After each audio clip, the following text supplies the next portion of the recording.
အားလုံးပဲမင်္ဂလာပါခင်ဗျာဒီနေ့သွားတဲ့ခရီးစဉ်ကတော့နေပြည်တော်မကွေးနေပြည်တော်နေချင်းပြန်ခရီးစဉ်လေးပါခင်ဗျာလမ်းခီးတစ်ဝက်လောက်ကတောင်တက်တောင်ဆင်းခရီးစဉ်တွေဖြစ်ပြီးတော့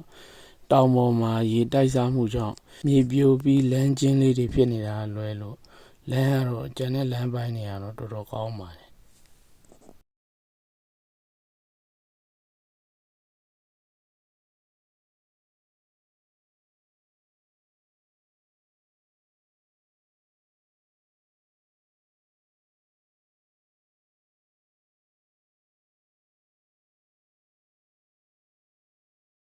ဒါကတော့မကွေးမြတ်တလွန်စေတီပေါ်ကမြင်ရတဲ့ရှုမြော်ခင်းဖြစ်ပါတယ်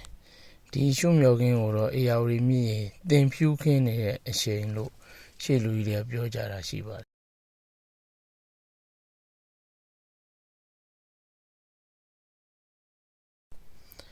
ဒီမြတ်တလွန်စေတီရဲ့အလဲဖောင်းရမှာရှိတဲ့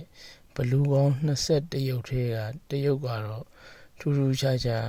ပြုံးနေတဲ့တံရှိပါတယ်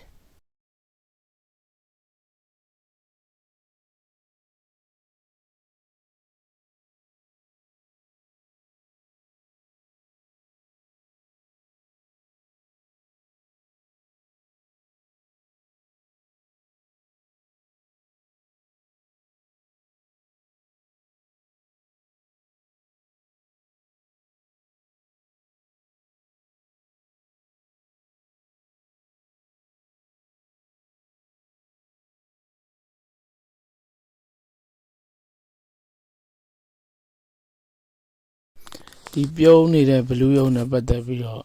သိရှိထားတယ်ဆိုရင်ကွန်မန့်မှာမှန်းပေးခဲ့ကြပါဦးခင်ဗျအားလုံးကိုကျေးဇူးတင်ပါတယ်ခင်ဗျာ